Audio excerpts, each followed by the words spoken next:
Big baby Jared Anderson just made a huge decision regarding his career. We're going to talk about what that decision is. We also going to talk about the L that he took. Big baby taking his first L to Martin Bakole. I'm going to talk about that fight, give y'all my thoughts on that. But before we do all that, make sure you hit my like button, subscribe to the channel, and let's cook on it. So Jared Anderson, man, he took his first L. The first big step-up fight that he's taken. Well, he took a big step-up fight when he fought Charles Martin, but this was even bigger. And when I went and did my research on Bakole, because I kept it real, I wasn't too up on Bakole. I hadn't really seen him fight, or if I had seen him fight, I didn't remember. So I went and did my research. I went back and I watched a lot of his fights, and I knew it was going to be a dangerous fight for Jared Anderson. Now, I did know that Jared Anderson was much more athletic than Big Baby, and he would be successful if he could fight a certain way. But, man, the fight didn't go his way. You know what I'm saying? The fight didn't go his way. Bakole, big, strong dude, hell of a chin, and we could tell, man, that Jared Anderson was hitting Bakole with everything he had, but it wasn't doing nothing to him. You know what I'm saying? Dude was just too big for Jared Anderson. And Anderson showed the same flaws that he's been showing. You know, it's just a lot of the opponents that Jared Anderson is in the ring with, they're not able to exploit the flaws that he have on defense. He's a hell of an offensive fighter. Fast hands. You know, he can move. He got pop, got a whole lot of pop. But the thing is that he had those holes in his defense to where he leave his chin up, right? He drop his hands when he throwing his combinations. And it's kind of like the same flaws that we've seen, or that we used to really see in Ryan Garcia. Jared Anderson has those same flaws on defense. And so that's why I knew this would be a dangerous fight, because I knew that Bakole could crack. And if he caught Jared Anderson, he could possibly put him to sleep. Now, I also felt that if Anderson had to dig deep, the rounds got in the late rounds, and if he was in a, position to where he was getting beat up on, I always thought that he might tap out and he might quit. But he didn't do that. He ain't do that. Now, we're going to get to that part in a minute. Now, I felt that Big Baby, man, he was boxing beautifully. He was hitting Bakole with big combinations. He was going to the body, being very smart with his offense. But what he was doing wrong is when he would get off on Bakole, he was staying in the pocket too long. You know what I'm saying? He was staying in the pocket too long, because Jared Anderson is used to hitting these guys with the shots that he was catching Bakole with and getting them up out of there, or hurting them to where they have to go into survival mode. But Bakole was taking that shit and walking right through it. And one thing about Bakole, he always lets his hands go. He don't never stop letting his hands go. So the thing with Jared Anderson, man, is when he was getting off his shots, he needed to use his legs, right? Make Bakole have to come to him. And then when Bakole closed the distance, he needed to clinch and make Bakole reset. But he wasn't doing that. He was trying to get into a mid-range to close range slugfest with Bakole. And that's the wrong fight to get in with guys that got that size advantage, and with guys that can crack like Bakole can crack. You know what I'm saying? Now, if you big bang zang, yeah, you can afford to get into a slugfest mid-range inside with a Bakole. But not Jared Anderson, because Bakole was outweighing him by what? Probably like 30, 40 pounds. Now, a lot of people are saying that, oh man, Bakole lost to Michael Hunter. He lost to Michael Hunter without even going back and watching the fight, without doing your research.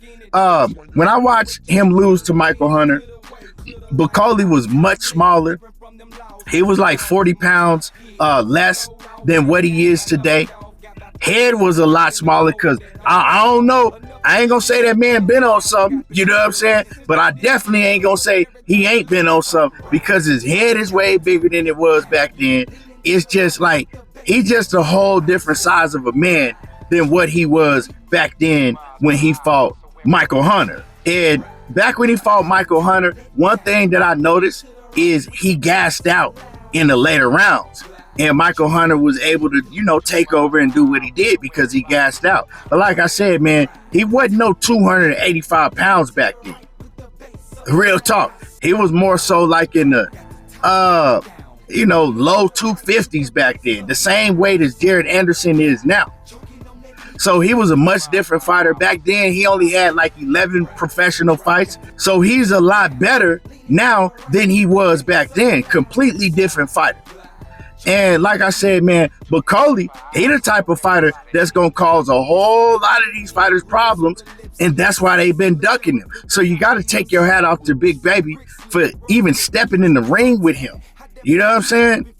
And so, man, when you getting hit with the shots that Jared Anderson was getting hit with, ain't nobody standing up behind that. The only fighter in professional boxing that I believe that can stand up behind the shots that he was getting hit with is Big Bang Zhang. And that's the fight that I think that need to happen. That's probably the best fight in heavyweight boxing that can happen right now. As far as, entertaining the fans is Big Bang Zhang and Bakole. Real talk. But Jared Anderson, man, one thing I want to let y'all know is that he impressed me not only with his offense, like I said, he was just standing there too long, but he impressed me with his heart.